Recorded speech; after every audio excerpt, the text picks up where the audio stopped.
Uneka ke uphatha ibhekilana uyokucabangela xa izithole zinke esikhukhula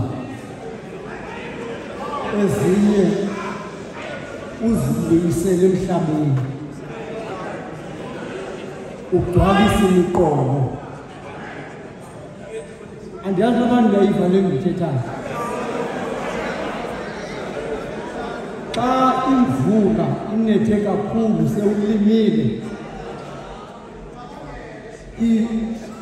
uqala untshulu izithodlana ziyakhukuliseka izithobo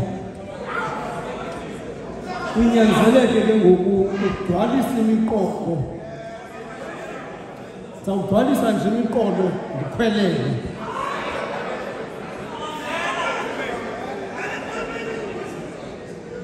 eyona nto ndiyifumanayo apha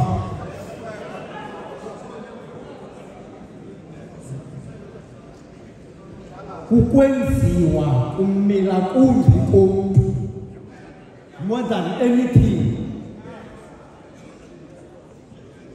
ndibona i-transfiguration apha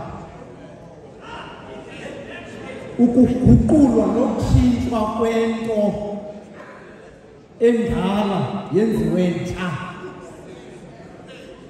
uguqula isimilo esidala kwenziwe isimilo esitsha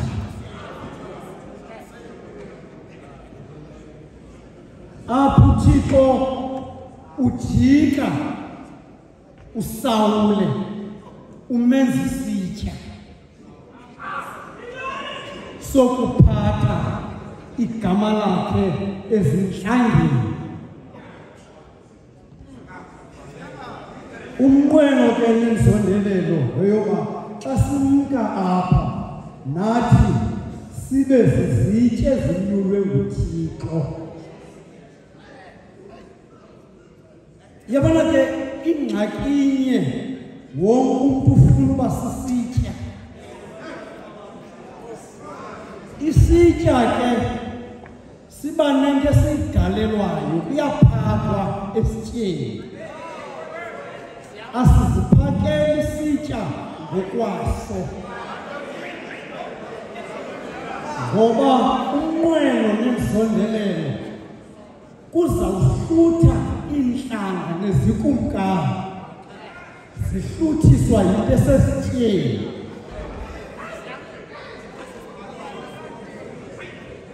andifuni ke usuka ngapha bayindizapha bathi abantu asizohlutha apha ujonga njeba asizohlutha eyona nto ibalulekileyo yigrosari nale nto uyiphekileyo isesityeni isitya sinyulwa nguThixo kuzawuthi umntu wonke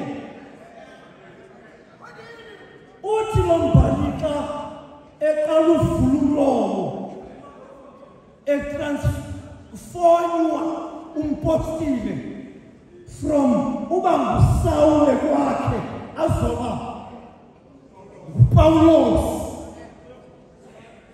ndifuna usondela ukwenziwa kumila kumbi komntu siyibone le nto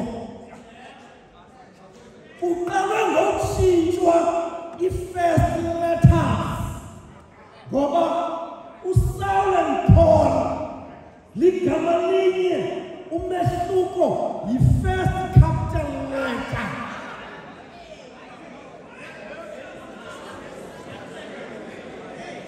akukho nditshintshiweyo but ususwa le nto ilapha ekuqaleni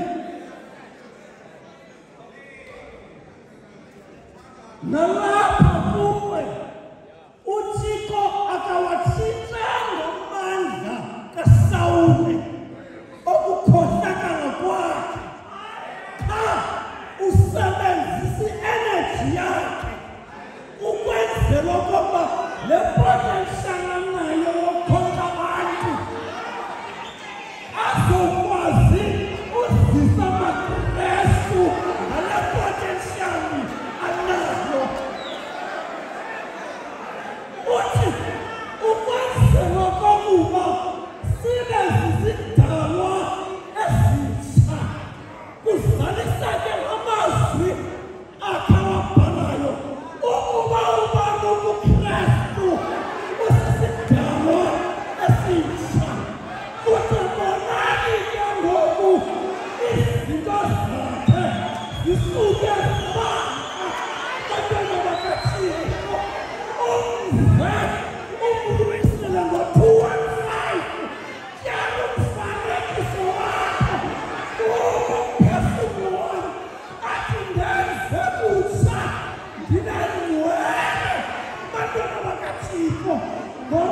uthi malungisa ubiza abantu abalungise uThixo ukuthatha unjani uThixo akulungise. Ngiyafuna ukuthi yaziwa i-historical background yakho. Uthi Ananiya ndiyayazi lendoda abayikho inegunya lokukhonza. Yathi xa uThixo sithi hamba kuye noma ubusaziwa ngantoni na ngoku usisitya esinyuliweyo nguThixo. Uthi kumntu ofuna ukuba nento iphetheyo buzoba ndenze ntoni na. Umnqweno nemzondelelo singaphumi silento siyiyo apha ngoba upostile uwe phantsi waritransformwa uThixo wambuyisela emhlabeni wagqiba wathetha ngelizwi lakhe uThixo emlungisa. Ngifuna ukuthi ke xa siphuma apha siphume nezimilo ezitsha. Isincedi Nkanyamba siqelisa inyoka nanjengekwekwe laphathemaha. Into yake yenzeka apha kum ndathi ngeli xesha ndikhangela iinkomo zasekhaya ndihamba nezinja ndabona ezi zimbini zikhokotha zijonga apha kum. Kwaqala kwavuka ubuphambuphambu ngoba ngoku andiyazi into ngaphambili, kodwa ndithe ndaphosa amehlo ndabona uba kukho inkunzi zenyoka exaba endleleni. Izinja zikwazi ugqitha nam andikwazi ugqitha. Uqala inkunzi ehamba endleleni ngabilanga izulu lisezisa. Xa ihambi imizuzu ndisacinga kwavela ixhego laseQaukeni ngathi nyana udamu lapha kutheni le nto ungahambi lisezisa. Ndathi uba uyingxaki inye nantsi inyoka ngaphambili nditshonelwa lilanga ndifuna ugoduka. Ndathatha amanyawo amabini namathathu exhego lema xa ndisithi Bawo uza konzakala. Lathi nyana lindela kum ndimonceda wena. Ndathi xa ndilijonga lathi nyana iza hamba asiyanyoka le ngumabuzo lubona apha. Ngabuza Bawo kwenzeke ntoni na. Lathi elitheko xa utshintsha isizini nyana inyoka iyahluba. Bantwana bakaThixo ngoba izawungena kwisizini entsha ngomzimba omtsha. Bantwana bakaThixo ndifuna ukuthi nathi masimkakule Nkanyamba masifune bantwana bakaThixo isimilo sethu esidala singcwatywe sivelise iziqhamo ezifaneleyo inguquko. Ngithela ke mhlawumbe bafike